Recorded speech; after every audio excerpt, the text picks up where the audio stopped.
Donc on était volontaires, on rejoint le maquis, mais avec tous les sacrifices qu'il fallait. On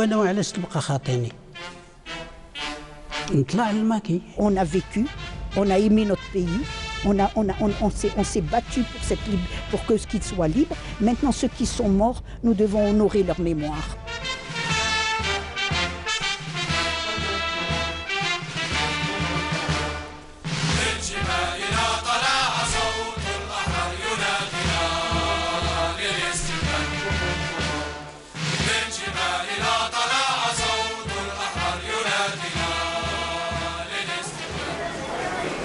Nous sommes en 1930. La France célèbre le centenaire de l'occupation de l'Algérie. 100 ans de domination. Aux uns, la richesse et aux autres, la misère.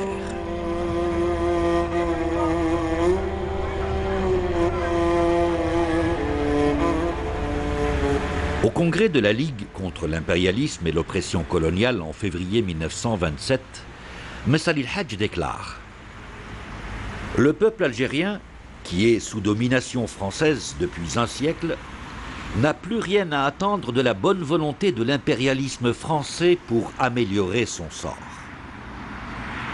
Et ce n'est pas un hasard si les années 30 du siècle dernier verront naître la génération dont sera issue la plupart des hommes qui prendront les armes pour libérer l'Algérie de l'occupation coloniale. »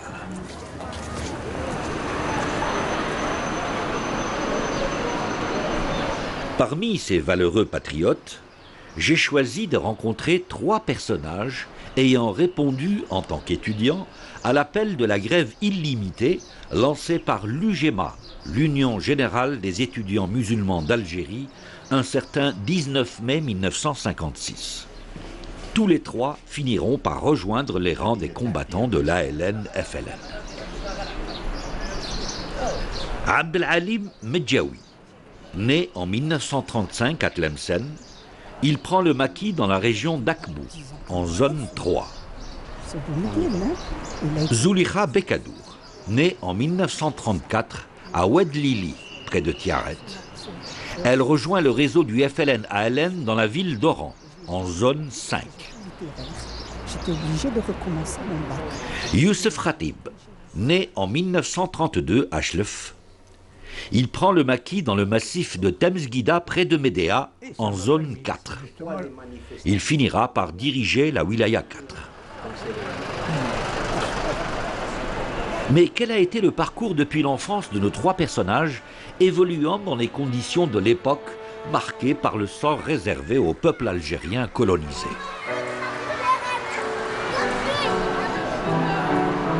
Je suis né à Chlef, Snam à l'époque, Chlef actuellement.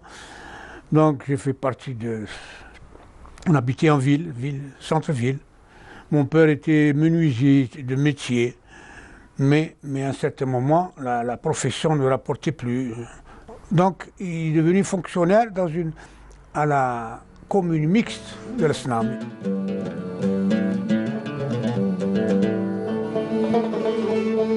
Quand je suis arrivé à Russie, les gens ne vivaient pas.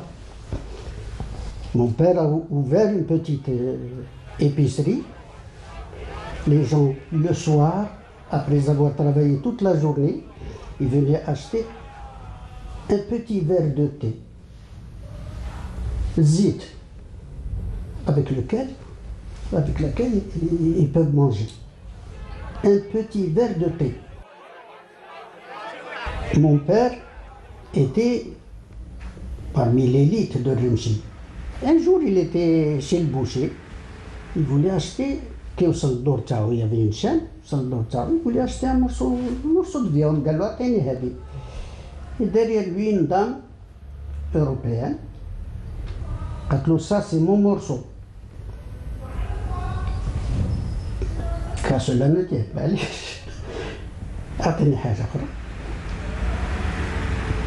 Malgré ça, il a été convoqué par le hakim.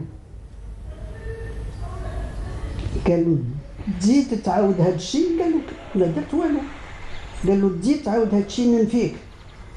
Les gens ne savent pas qu'est-ce que c'est que le colonialisme dans un pays qui m'a Rumshi.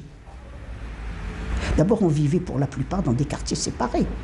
C'est valable comme ici. Ici, j'ai vécu, quand je suis arrivée au Ruisseau, on n'était pas loin de Bellecour, qu'on traversait. Donc, on vivait dans cette communauté. Le reste ne nous importait pas. Moi, je pouvais rentrer rue des Douches, Michelet à l'époque, mais je n'apparaissais pas parce que je n'avais pas le type. On ne voyait pas d'arabe, mais ça nous paraissait presque normal. Quand on vit, quand on est dans une situation, on finit par l'accepter.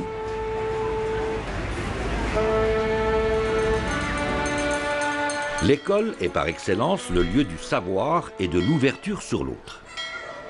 Mais pour l'Algérien indigène, ce fut le contact brutal avec l'injustice et la ségrégation qui ne tardera pas à aiguiser la conscience anticoloniale. Mon père, il était derrière moi. Moi, quand j'ai amené mon cahier de classe, il dit « J'ai بنشوف ». Mais un mot de français. هذه واش. Alors moi j'ai essayé de le traduire, etc. يكتبها بالعربية وأنا qu'est-ce qu'il va dire mon maître. J'étais complexé. À 6 ans, arriver à l'école et voir une enseignante âgée. En plus, nous avions de bonnes relations avec les Juifs.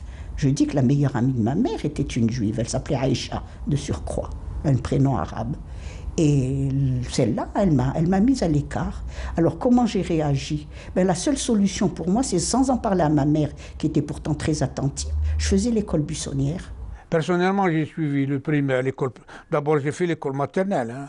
À l'époque, elle existait. À 5 ans, j'étais à l'école primaire, à l'école d'allemand. Et là aussi, je peux citer un premier événement, lequel il y avait une école. L'entrée principale est la même pour les Algériens et les Français. Mais à un certain moment, il y avait la cour pour les Français, il fallait passer une petite porte, et la cour indigène. Donc séparation déjà à cette époque. À l'école primaire, il y avait déjà ce sectarisme. Enfin, on l'a senti, mais on ne pouvait rien faire d'autre. C'était l'apartheid, on n'avait même pas un échange de paroles dans la classe. Et ça, je l'ai eu, c'est les Français en cas qui j'en parle sont surpris. Ils me disent, mais enfin, écolière, on ne se parlait pas. C'était vraiment l'apartheid, mais on n'en souffrait pas, parce qu'on vivait entre nous. Ayant passé le certificat d'études, je pouvais continuer dans le seul collège qui existait, le collège moderne. Mais déjà, l'examen de 6e, à l'époque, c'était un premier barrage pour les Algériens, pour les musulmans, à l'époque.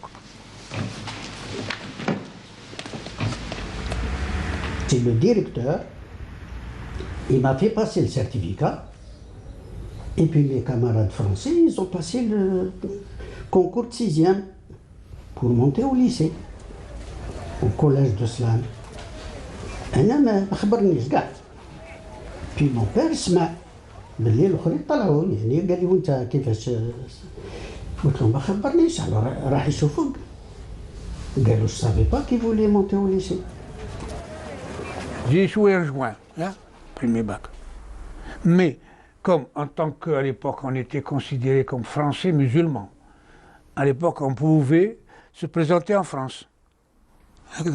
Donc ayant échoué en juin, j'ai déposé un dossier en France, à Montpellier. Pourquoi Montpellier? Parce que j'avais un cousin qui était déjà étudiant. Donc j'ai passé mon bac, premier bac à Montpellier, où j'ai réussi avec mention assez bien.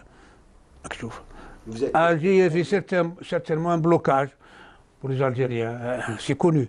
Nous étions d'abord, comme disait Evelyne Lavalette, vous étiez pour nous, vous étiez invisible. C'est le qualificatif qu'elle employait. Oui. Toute la société algérienne était invisible. Oui. Et elle l'a vécu. J'ai pris conscience de ce côté invisible quand j'ai eu des échanges avec Evelyne. Mon père, comme beaucoup d'intellectuels à l'époque, c'est un intellectuel digne, toujours défendu sa personnalité, mais digne dans la soumission. Et pas du tout حط المشكل تاع يتنحى الاستعمار هذا. جمعية العلماء ça correspondait bien. La dignité nationale, ماذا بينا un peu plus de droit, un peu plus de هذاك والدين تاعنا ما تدخلوش فيه.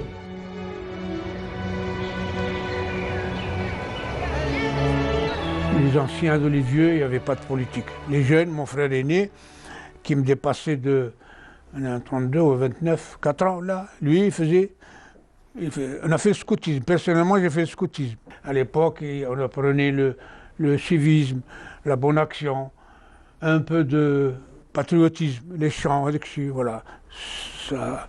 Ça sensibilise un peu.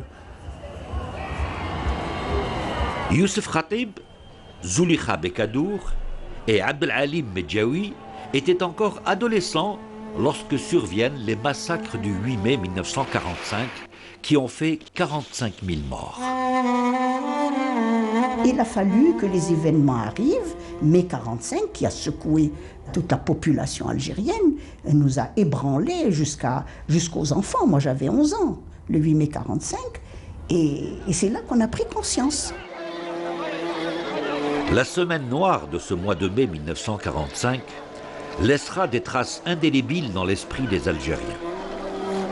Elle poussera les plus modérés d'entre eux à combattre pour l'indépendance de l'Algérie. Personnellement, je n'étais pas dans un parti. Je ne faisais pas de politique. Je faisais beaucoup de sport à l'époque, oui.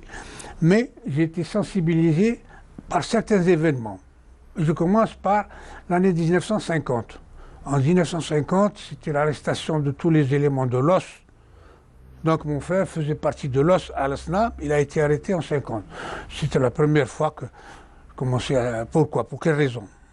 Deuxièmement, en 52, on a eu la visite de M. Ali Hadj, en tant que responsable du MTLD à l'époque, bien que le comité central lui avait interdit de faire des meetings. Il est venu à l'Asnab, il a fait un meeting, il y a eu des accrochages entre la population et la police, il y a eu des morts. Ça en 52.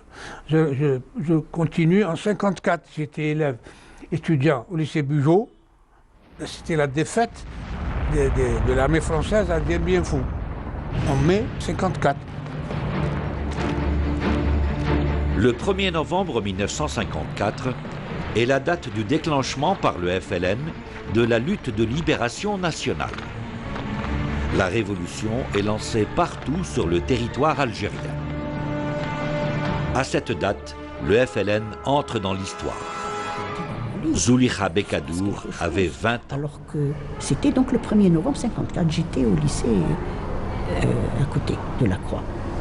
Et puis après, on était prêts. Je crois que le climat ambiant voulait qu'on s'implique malgré nous. On était tous prêts à faire n'importe quoi. La guerre était déclarée. Du 1er novembre 54 à 55, ça faisait qu'un an. Alors nous étions enthousiastes parce qu'enfin, on découvrait que quelque chose se passait. En réaction aux actions du FLN, la répression de l'administration coloniale est féroce. Le fossé se creuse davantage encore entre les Algériens et l'occupant français. Medjaoui Abdelalim assiste à l'arrestation de son père. Il décide de rejoindre le maquis. Quand je suis rentré en première année de médecine, j'étais encore décidé à faire ma médecine parce que j'avais réussi brillamment le PCB. Je ne pensais pas du tout aller au maquis. Puis après, ils ont arrêté mon père.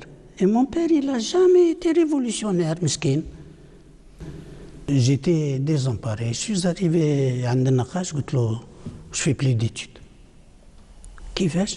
Je ne fais plus d'études, je vais au maquis. Wesh bik? قلت له حكموا بابا خاطيه. دونك ميم اللي خاطيهم يعني وانا وعلاش تبقى خاطيني. نطلع للماكي قال لي attends. Si tu dois aller au maquis, انا نوصلك. قال لي reste tranquille. Je vais t'envoyer quelque chose. انا جيت نجري لهنا لا سيتي وخبرت يوسف. قال لي راني معك. C'est par Abdelalim qui connaissait le docteur Nakash, qui est venu souvent à Alger. On était à la cité universitaire de Beneknoun à l'époque. Il est venu même dans ma chambre pour nous apprendre les petits gestes de petite chirurgie, des injections, tout ça. Pourquoi se préparer pour aller au maquis. au Maquis. Pourquoi? Parce qu'il y avait une guerre, donc il y avait une armée, il y a des blessés, et voilà. L'objectif a été, avant la grève, déjà se préparer pour aller. La première personne du FLN que j'ai connue, c'est Madame Fissa Hamoud. À ce moment-là, on est rentré au FLN par la grande porte, Adou Youssef. Tu vois, alors Guetli, on va faire un travail. Je sais que tu veux aller au Maquis, mais le docteur Nakash a dit que tu savais faire telle et telle et telle chose. On va organiser ça ici. Est-ce que tu es d'accord? Bien sûr, je suis d'accord.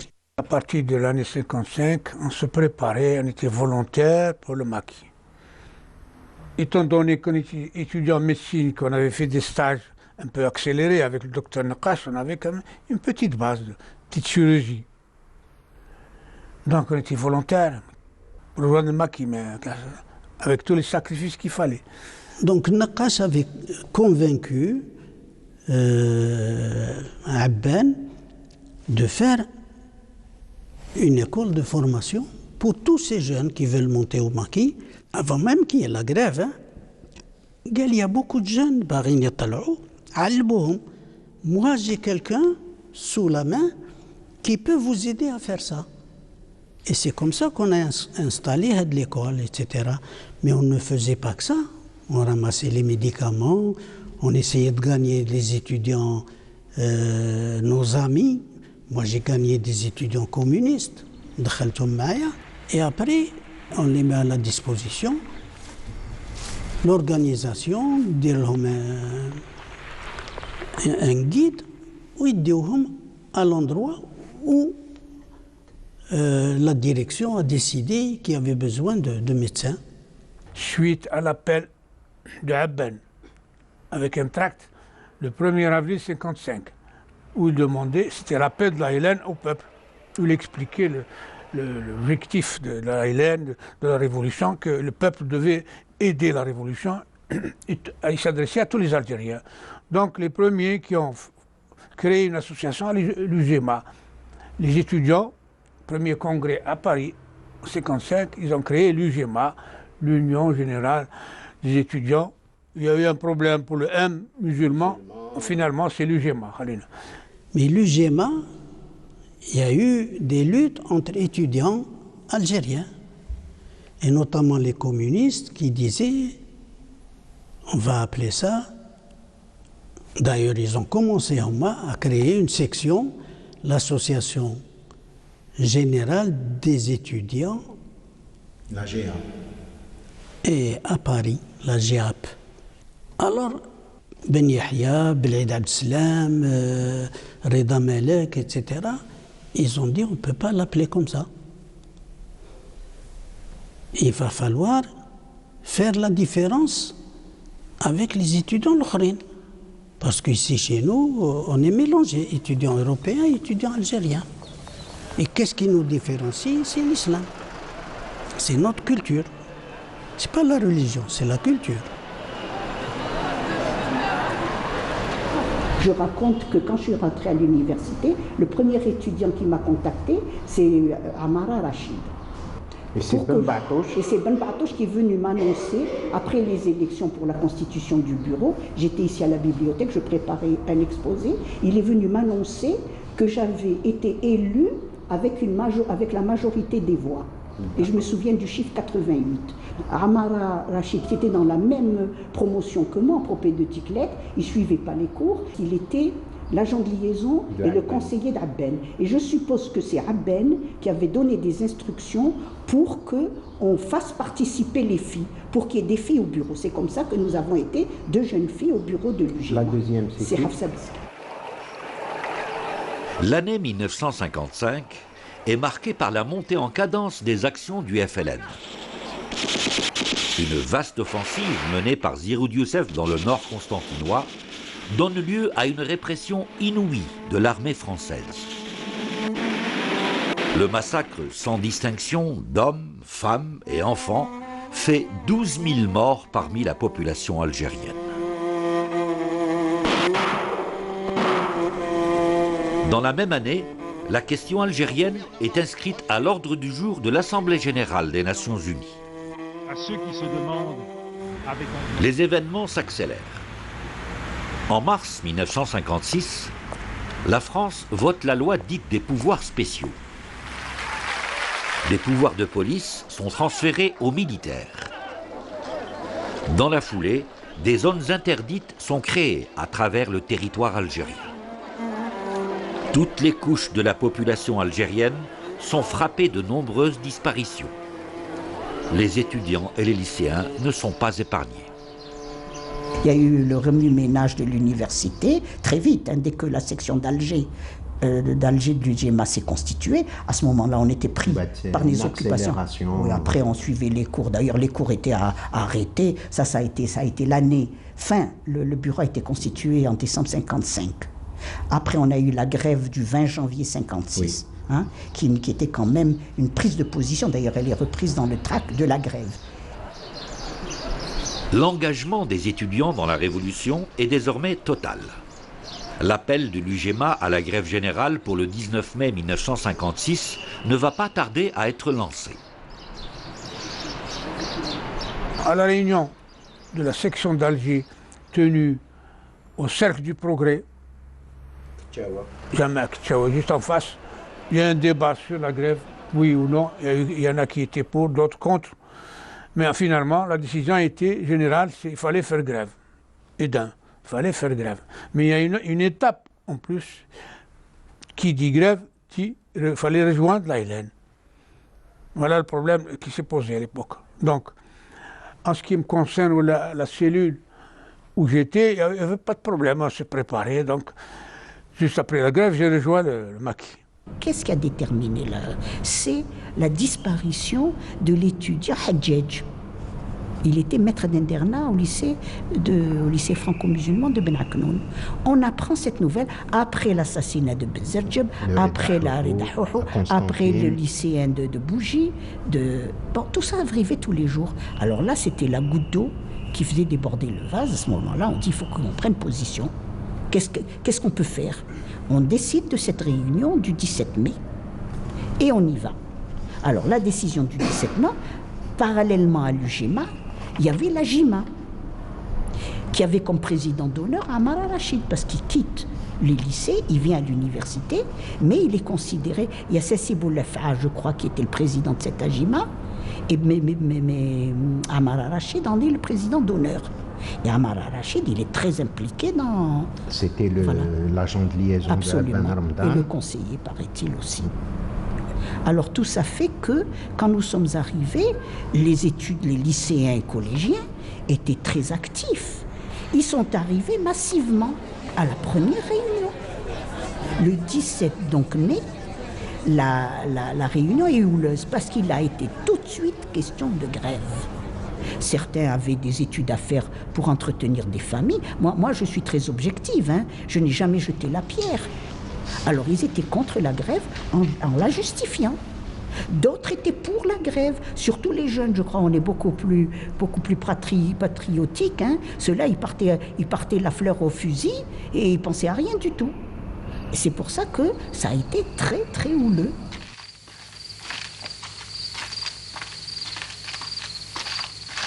La guerre, elle se faisait depuis 1 an, par des djounou d'analphabètes pour la plupart, et nous, l'élite instruite intellectuelle, elle allait récupérer une guerre à laquelle elle n'a pas participé. C'est ça le contenu du tract. Oui. Bon, à mon avis, il a très certainement été rédigé. Ben Yahya n'était pas là, donc on ne peut pas dire que lui, il a participé. Mais les choses ont tellement mûri. Je ne dis pas que Aben n'a pas été l'instigateur. Le FLN avait intérêt. Il y avait d'abord l'UGTA qui avait été créé. Oui. Après l'Union des commerçants algériens. Oui. Alors, et puis lui, il était l'élément unificateur. Et il manquait l'élite intellectuelle. Et comme il avait autour de lui des étudiants très engagés, très motivés, c'était facile. Donc, la décision, elle a été prise avec des étudiants qui sont venus l'expliquer et l'annoncer. Moi, Evelyne, elle m'a dit après coup, moi, c'est Ben Youssef Ben Khadda qui m'a donné un stencil à taper. On lui a donné ce qui prouve que le CCE, qui à l'époque était composé de Abben, Ben Mehdi était encore là, plus Ben Youssef Ben Khadda, c'est eux qui rencontraient les étudiants. Ça s'est préparé lentement. C'est pas venu comme ça du jour au lendemain. Alors, quand j'imagine, hein, c'est avec du recul, mais ça c'est ce que je pense moi. Hein. Maintenant, quand j'ai vu comment les choses ont évolué, j'imagine que Abben a dit c'est le moment. Il a exploité la disparition de Hadjidj, qui n'est pas mort en fait. Puis on a appris qu'il avait été épargné. Alors à ce moment-là, les étudiants étaient chauffés à beaucoup d'émotions. Et puis il y a l'élan patriotique. À 20 ans, on ne peut pas demander à un gars de 40 ans d'être aussi patriote qu'à 20 ans. Là, il faut dire une chose. Pour la grève, tous les étudiants ont fait grève, aussi bien en Algérie qu'en France. Grève. Mais très peu ont rejoint le maquis. Et parmi ceux qui ont rejoint le maquis, la minorité qui a rejoint le maquis, la plupart c'était des étudiants en médecine. La grève, ça a rehaussé les positions du FLN, parce que il y a eu un plus gros impact à mon avis, mais c'est énorme quand lycéens, collégiens, écoliers décident de rejoindre le MAC. Et ils l'ont rejoint par leurs propres moyens. Ils sont partis sans encadrement. Puis en plus, le FLN a été effrayé, les maquis qui n'étaient pas préparés. Ils leur ont demandé d'aller faire leurs preuves dans les villes. Ils étaient désemparés. Il y en a maintenant qui parlent et disent on n'est pas rentré au maquis facilement. Hein. On les accueillait pas les bras ouverts. Tandis que nous, on a préparé notre entrée dans la clandestinité. Moi, dès que je suis arrivée, c'est pour dire répondre à la clandestinité. Quand j'ai pris le train, je devenais clandestine. Aujourd'hui, Zulekha Bekadour revient sur les lieux où a débuté sa vie clandestine, synonyme d'engagement définitif dans la Révolution. Qu'est-ce qui s'est passé? Je suis très émue de me retrouver dans ce lieu qui, pour moi, me rappelle une période qui me fait comprendre que cette guerre n'a pas été facile.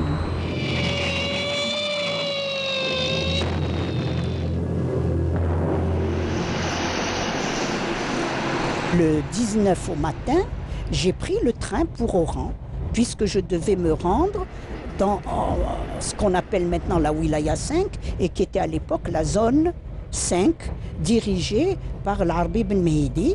Et ce qui a été mon responsable, c'était son adjoint, Hadj Ben Allah, à partir de juin 56. Car avant cette date, j'ai été formé par le docteur Naqash. Tout de suite après la guerre, préparez-vous. Oui, destination à l'époque la Kabylie, la zone 3. C'était pas encore les wilayas.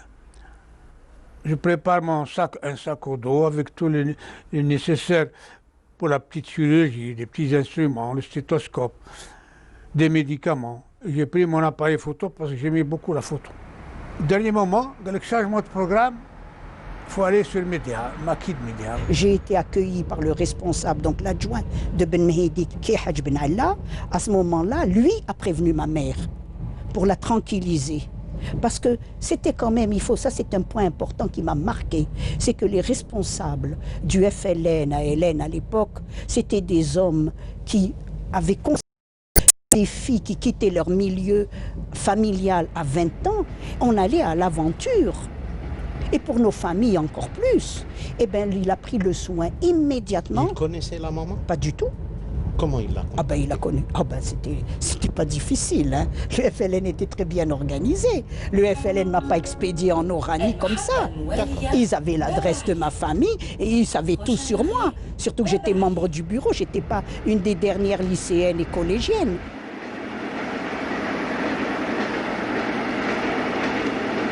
J'étais pas recherché. J'ai pris le train Alger-Delfa et passe par Média. Pour aller où? Le refuge, c'était Boudarba Smaïn. Kho Sidi Ahmed, médecin installé à Média. Je suis resté une semaine peut-être chez lui. Je dormais chez lui aussi. Et Et la couverture, j'étais comme stagiaire, étudiant stagiaire chez un médecin. Ça se faisait à l'époque. Je connaissais le docteur Nakash qui était venu à Alger. À Alger, il venait nous faire des conférences avec des conférenciers. Oui. Bon. Oui. Donc je n'allais pas vraiment dans l'inconnu. J'allais chez un médecin que j'avais rencontré, que je connaissais, au moins de réputation. Je n'allais pas chez n'importe qui.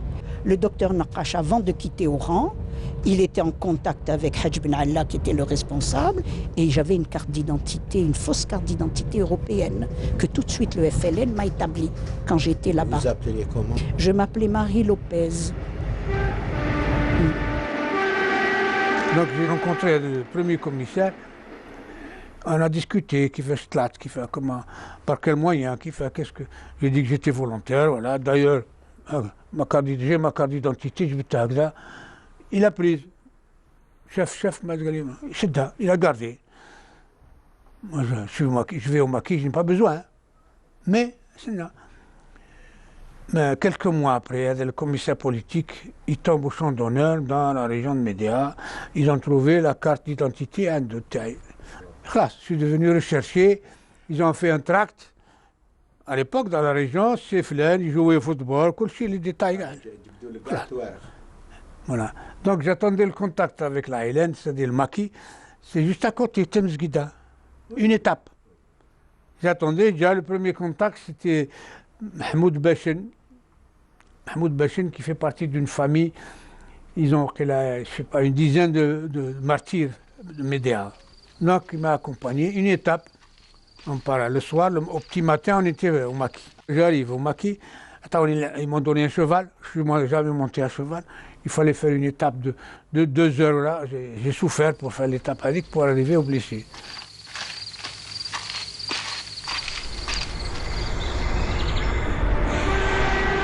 Hadj Ben Allah, vous l'avez rencontré comment? Eh bien, je l'ai rencontré dans un petit immeuble de 2 étages qui appartenait au militant Sibrahim Haït Ammar. J'étais affectée à ses côtés. Je suis restée avec lui. Pour quelle mission? Ah ben, la mission, c'était agent de liaison et secrétariat.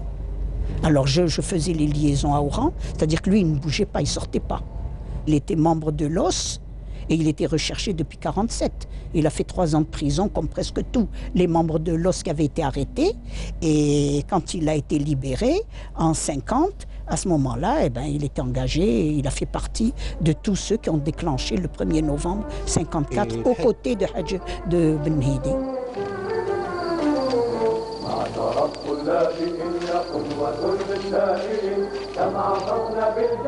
Le premier jour, j'ai posé les pieds au maquis, 2 blessés.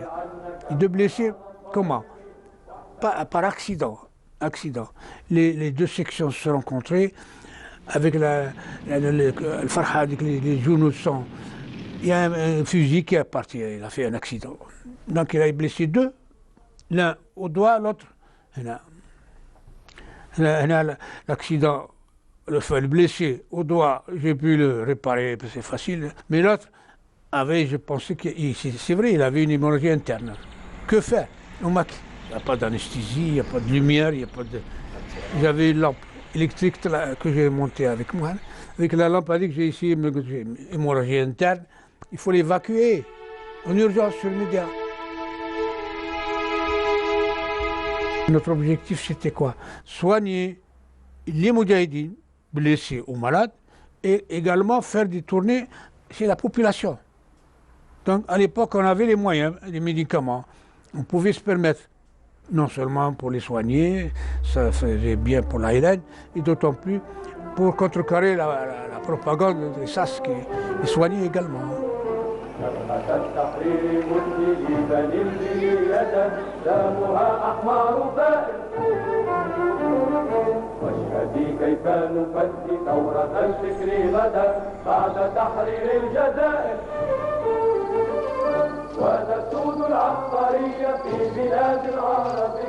Première grande opération 11-4, parce qu'on appelle toujours zone, jusqu'au Congrès à ce moment. C'était cette opération à Louzana, pourquoi? Parce que c'est une zaouia qui avait accepté dès le départ le FLN et la Hélène, qui vivaient chez eux, et où c'était comme qui m'a goûté centre de formation, les jeunes qui sont montés, surtout de médias, étaient là pour formation politique. Donc voilà, l'opération a duré peut-être 24 heures. Mais là, on a eu des pertes. Amar Rachid, qui avait un pistolet, il a tiré. Arrestation de 3 jeunes filles, Myriam Belmihoub, Bazi Safia, Fadela Mesli.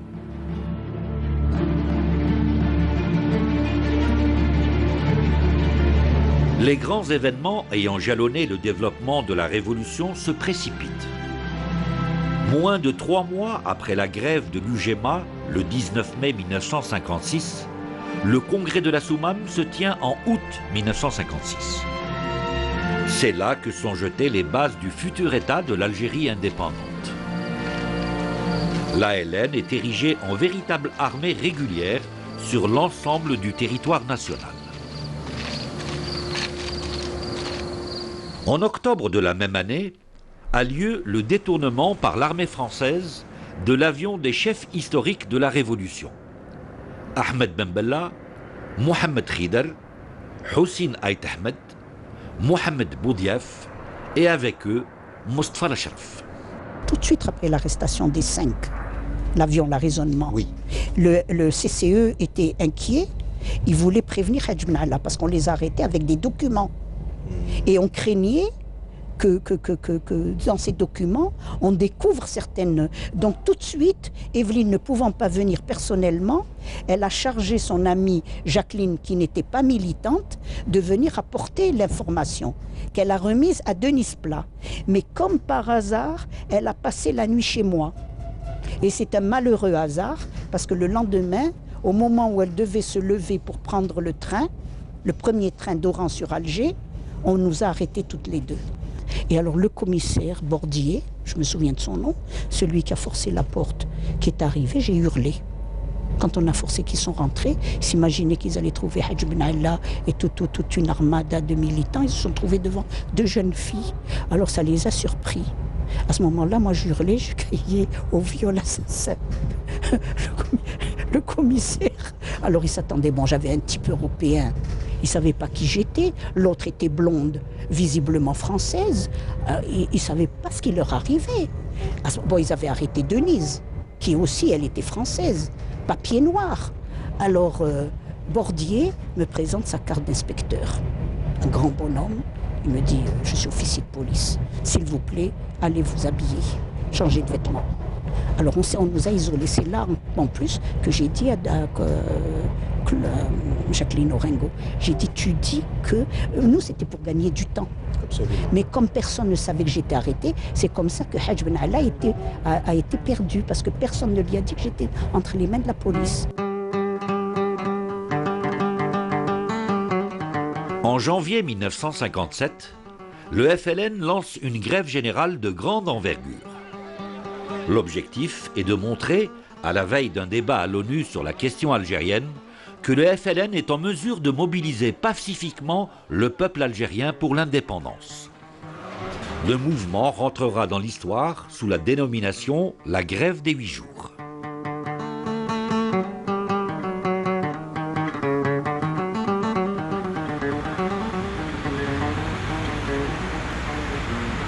Quelques jours après la grève des 8 jours, l'Arbi Ben Mehdi, un des principaux dirigeants du FLN, est arrêté en compagnie de Hamida Chergui. Ben Mehdi sera lâchement assassiné par le sinistre commandant Ossares. J'ai pas dormi pendant une semaine. Il faisait du bruit. Il me réveillait à n'importe quelle heure. J'étais entre leurs mains toute la journée. Bon, ils me frappaient, mais ça, c'était pas ça le plus dur. Mais ce qui m'a beaucoup frappé, puis j'avais des hallucinations. J'entendais des voix. J'avais mal, j'avais la tête, j'avais l'impression que j'avais comme des explosions dans mon cerveau. Et puis à la fin, je souffrais tellement. On était en décembre, ils ont oublié de m'enlever le foulard. Je souffrais tellement que j'ai serré le foulard. Je me suis mise à râler. Et mes sœurs qui étaient à l'extérieur, elles ont entendu mes râles. Ils ont appelé la police et bon, ils m'ont ranimé. Ils sont arrivés, vous êtes tombé dans les pommes. Ah oui, je m'en souviens même pas. Mais ce dont je me souviens, c'est que tous les soirs, on me montait et que le commissaire Bordier me reprochait les propos que j'ai tenus quand ils nous ont arrêtés au viol assassin. Et on m'obligeait à boire l'équivalent d'un demi-litre de café noir sans sucre. Et j'avais ça dans l'estomac, tous les soirs. À Oran, c'était une cellule condamnée à mort. Alors sa particularité, c'est qu'elle était peinte en noir. On nous a entassés dans une cellule exiguë pendant un certain nombre de jours. Le nombre, ensemble, oui. Alors moi, j'avais pas DTT sur la tête pendant les jours, peut-être une semaine, je ne sais pas le nombre. Mais moi, j'étais complètement out. Hein. Je n'avais pas du tout la notion du temps à l'époque. Mais je sais qu'on nous a isolés. Et puis après, à Maison Carrée, on a eu aussi les mêmes droits au même régime. Donc 57, les Français, ils ont créé des contre-maquis, et ça ne suffisait pas, ils ont déplacé les populations en créant des fameuses zones interdites. C'est 57. 58, pour moi, c'est la guerre psychologique. C'est-à-dire, ils ont inondé le maquis avec les tracts. Tous les jours, là, ils lançaient des milliers de tracts qui comportaient quoi? Et dénigrer et critiquer les responsables extérieurs, voilà comment ils vivent, pour démoraliser le... Et puis, 58, n'oubliez pas, De Gaulle arrive au pouvoir. Octobre 58, c'est la paix des braves. Donc, je peux dire, en 58, il y a eu un fléchissement, il y a un découragement, oui. Il y a eu des ralliements, oui. Ça, c'est la vérité.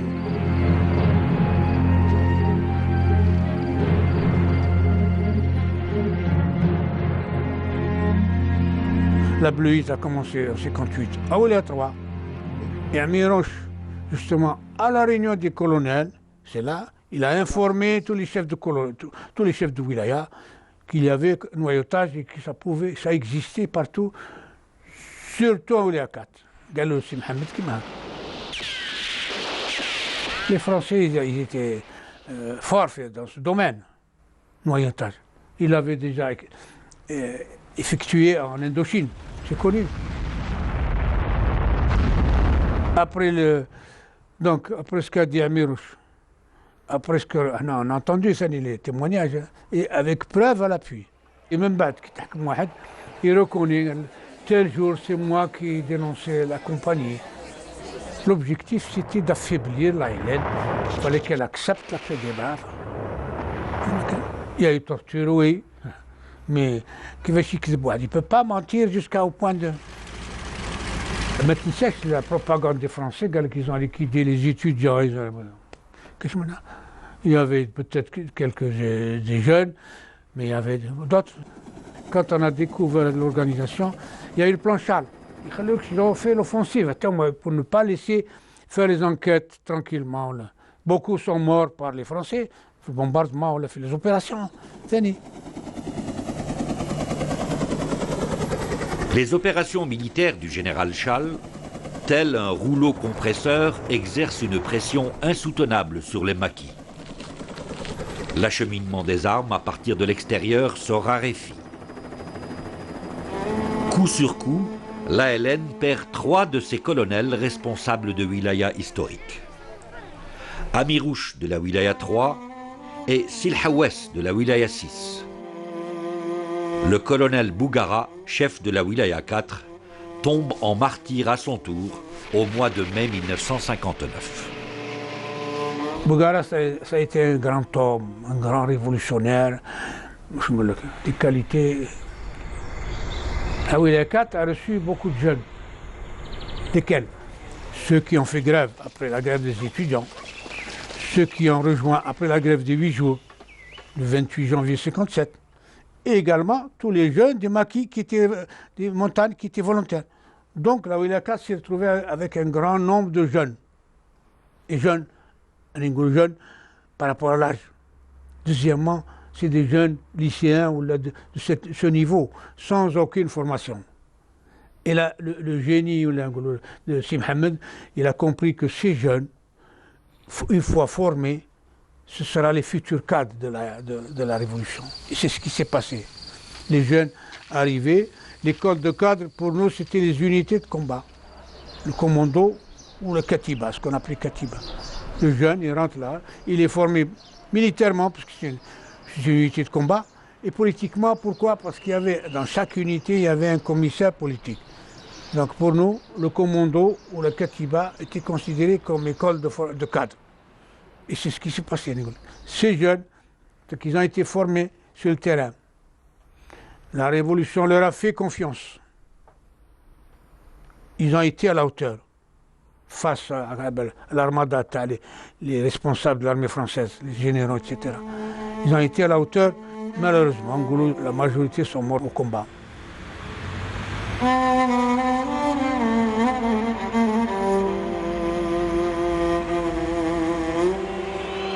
La fameuse offre de la paix des braves faite par De Gaulle fait long feu, ainsi que sa tentative de créer une troisième force destinée à court-circuiter le FLN. Après moult péripéties, une seule alternative s'impose à De Gaulle. Il évoque solennellement l'autodétermination du peuple algérien et engage les négociations avec le FLN. Une fin honorable. Des pourparlers sont engagés qui aboutiront à la signature des accords d'Évian. Le cessez-le-feu est proclamé le 19 mars 1962. C'est alors que l'OAS des ultras de l'Algérie française se lance dans des actions désespérées et une politique de la terre brûlée. En même temps que l'assassinat d'Algériens isolés, des bâtiments publics sont attaqués. La bibliothèque de l'université d'Alger est incendiée. Pendant 3 jours, le bâtiment a brûlé sans que les pompiers interviennent. Ça, les gens ne le savent pas. Et on a eu d'ailleurs, les photographes ont eu le temps de filmer. Et on a encore des images de, de cet incendie, qui est très émouvant. Moi, quand je vois les flammes, tous les autodafés sont terrifiants. C'était un peu pour l'OAS de prouver qu'ils devaient laisser la terre brûler. Alors ça, c'est le dernier acte qu'ils ont pris pour prouver leur dépit. On quitte ce pays, mais on ne laisse rien. La terre, il faut la brûler, laisser aucune trace, surtout de connaissance.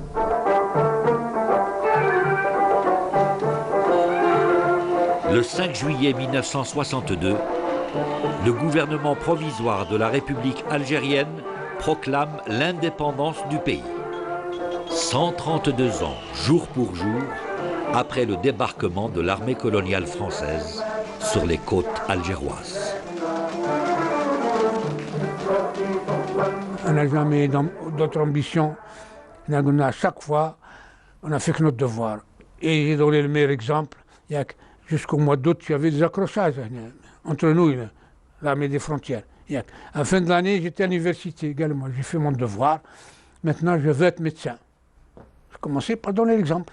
La cause algérienne, il nous faudrait des milliers de livres pour en parler. Mais on a vécu, on a aimé notre pays, on s'est battu pour que ce qui soit libre. Maintenant, ceux qui sont morts, nous devons honorer leur mémoire. En tout cas, je le considère comme un devoir de mémoire pour rendre un vibrant hommage à tous ceux qui ont donné ce qui avait de plus cher pour eux, la vie. Et ils l'ont fait. نحن طلاب الجزائر نحن للمجد بنان نحن آمل الجزائر في الليالي الحالكات نحن طلاب الجزائر نحن للمجد بنان نحن آمل الجزائر في الليالي الحالكات كم غرقنا في دماء واحترقنا في حماها وعبقنا في سماء في عبير المهاجات كم غرقنا في دماء واحترقنا في حماها وعبقنا في سماء في عبير المهاجات نحن طلاب الجزائر نحن للمجد بنان